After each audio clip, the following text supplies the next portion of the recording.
بسم اللہ الرحمن الرحیم۔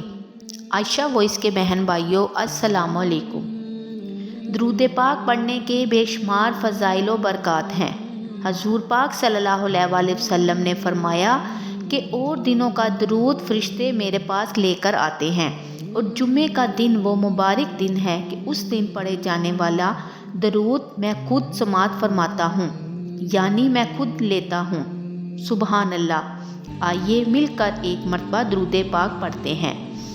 اللہم صلی علی محمد وعلی آلہ محمد۔ میری پیاری بہنوں اور بھائیوں، نماز جمعہ پہلی مرتبہ کب پڑھا گیا؟ 12 ربیع الاول کو، جب حضور پاک صلی اللہ علیہ وآلہ وسلم ہجرت کر کے مدینہ آئے۔ بروز پیر کو چاش کے وقت مکہ میں رکے اور وہاں مسجد کی قیام رکھی۔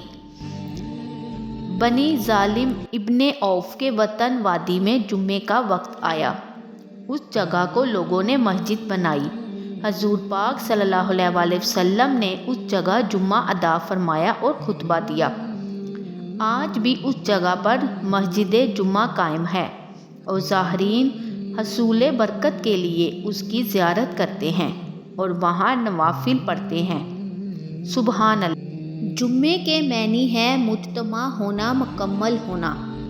جمعے کو جمعہ اسی لیے کہتے ہیں کہ اس دن میں حضرت آدم علیہ السلام کے جسم مبارک کی تکمیل ہوئی۔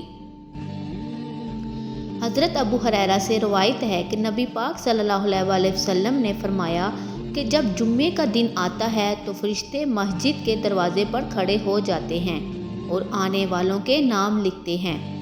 سب سے پہلے آنے والا اونٹ کی قربانی دینے والے کی طرح لکھا جاتا ہے، اس کے بعد آنے والے گائے کی قربانی دینے والے کی طرح، پھر مینڈے کی قربانی، اس کے بعد مرغی کا، اس کے بعد انڈے کا۔ لیکن جب امام خطبہ شروع کرتا ہے تو یہ فرشتے اپنا دفاتر بند کر دیتے ہیں اور خطبہ سننے میں مشغول ہو جاتے ہیں۔ بے شک جمعہ دنوں کا سردار اللہ تعالیٰ کی بارگاہ میں دیگر ایام سے زیادہ مرتبے والا ہے۔ یہ عید الفطر اور عید الاضحیٰ کے دن سے بھی زیادہ عظمت والا ہے۔ اس میں 5 خصلتیں ہیں۔ اللہ تعالیٰ نے آدم علیہ السلام کو اسی دن پیدا فرمایا۔ اسی دن اللہ تعالیٰ نے آدم علیہ السلام کو زمین پر اتارا۔ اسی دن اللہ تعالیٰ نے آدم علیہ السلام کو وفات عطا فرمائی۔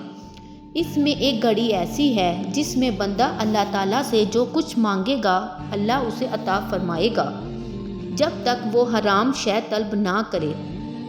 اسی میں قیامت قائم ہوگی اور کوئی مقرب فرشتہ یا آسمان یا زمین یا ہوا یا پہاڑ یا سمندر ایسا نہیں جو جمعے کے دن سے نہ ڈرتا ہو۔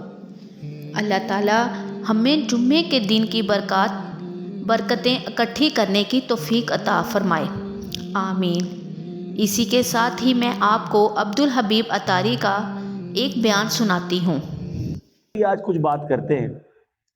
نارملی ہم جمعے کا دن ڈے آف فرائیڈے آرڈنری انداز میں گزار لیتے ہیں، تھوڑی سی کوشش کر کے جمعے کی نماز پڑھ لیتے ہیں، لیکن شاید یہ احساس نہیں ہوتا کہ یہ جمعہ ہمارے لیے کتنا بڑا رب کی طرف سے انعام ہے۔ جمعہ جو ہے وہ سید الایام ہے، تمام دنوں کا سردار ہے۔ جمعے کے دن جہنم کی آگ نہیں سلگائی جاتی۔ جمعہ کا جو دن ہوتا ہے اس کی رات کو دوزخ کے دروازے نہیں کھلتے۔ جمعے کے دن کو بروز قیامت دلہن کی طرح اٹھایا جائے گا۔ جو مسلمان جمعے کے روز انتقال کر جائے وہ شہید کا رتبہ پاتا ہے اور عذاب قبر سے محفوظ رہتا ہے۔ اور سبحان اللہ، جمعے کی ایک نیکی 70 نیکیوں کے برابر ہے۔ اسی لیے جب جمعے کے دن حج آتا ہے نا تو اس کو حج اکبر کہتے ہیں، کیونکہ حج بھی 70 حج کے برابر ہو جاتا ہے۔ ایسی کوئی اسکیم آ جائے، ایسا کوئی معاملہ ہو جائے کہ یار فلاں دنوں کے لیے کوئی اسکیم ہے، یہ کام کرو گے تو پیسے ڈبل ہو جائیں گے، فلاں ملک میں ٹیکس کم ہو گیا تو وہاں سے گاڑی منگوا لو، فلاں ملک میں نیا ماڈل آیا ہے تو ادھر کوشش کرو تو زیادہ پیسے بچ جائیں گے۔ ہم کاروبار میں جہاں جب پروفٹ نظر آتا ہے ادھر کوشش زیادہ کرتے ہیں۔ کئی کلومیٹر دور جا کر بھی اگر کسی اسٹور پر سیل لگی ہوئی ہو کہ 50% ڈسکاؤنٹ ملتا ہے تو ہم ادھر جا کے لیتے ہیں کہ یار فائدہ ہے. یعنی سیل لگا کر بہت سارے اسٹور والے سردیوں میں گرمیوں کا مال بیچ جاتے ہیں، گرمیوں میں سردیوں کا بیچ جاتے ہیں. ہم وہ بھی لے لیتے ہیں کہ چلو یار ابھی سردیاں نہیں آئیں لیکن سستا مل رہا ہے، جیکٹ لے لو سردیوں میں کام آئے گا.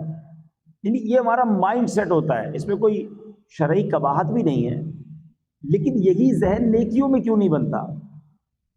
جمعے کے دن ایک نیکی کرے تو 70 نیکیاں ہیں. اب آپ بتائیے کہ مثال کے طور پہ کسی نے ذہن بنایا ہوا ہے کہ میں منڈے والے دن، پیر والے دن کسی مریض کی عیادت کرنے جاؤں گا، ٹیوزڈے کو میں نے فلاں غریب کی مدد کرنی ہے، تو منڈے ٹیوزڈے سنڈے کو جو کام کرنے 2-3 دن پہلے کر لیں اور جمعے والے دن کریں تاکہ 70 ٹائمز ملٹیپلائی ہو جائے. تو اگر میرا اور آپ کا یہ نیکیاں کمانے کا ذہن بن جائے نا تو انشاءاللہ ہم بہت ساری نیکیاں اکٹھا کر سکتے ہیں، اور یہی نیکیاں آخرت میں کام آنی. یاد رہے مرنے کے بعد کفن میں جیب نہیں ہوگا اور قبر میں تجوری نہیں ہوگی. میرے اور آپ کے ساتھ جو جائے گی نا چیز وہ ہمارے اعمال ہی جائیں گے. یہ ہمارا سارا سرمایہ، سارے ہمارے ویزے، پاسپورٹ، ہماری جو بھی دنیا ہے وہ یہی رہ جائے گی. بلکہ بڑی خوبصورت بات کتابوں میں لکھی کہ جب انسان کا انتقال ہوتا ہے تو گھر والے آپس میں بات کرتے ہیں، ایک دوسرے سے پوچھتے ہیں کہ بتاؤ مرحوم نے پیچھے کیا چھوڑا ہے. مگر فرشتے جب بندہ قبر میں جاتا ہے تو آپس میں یہ گفتگو کرتے ہیں کہ بتاؤ مرحوم نے آگے کیا بھیجا ہے. اصل چیز وہ نیکیاں ہیں جو ہم نے آگے کے لیے جمع کر رکھی ہیں. اللہ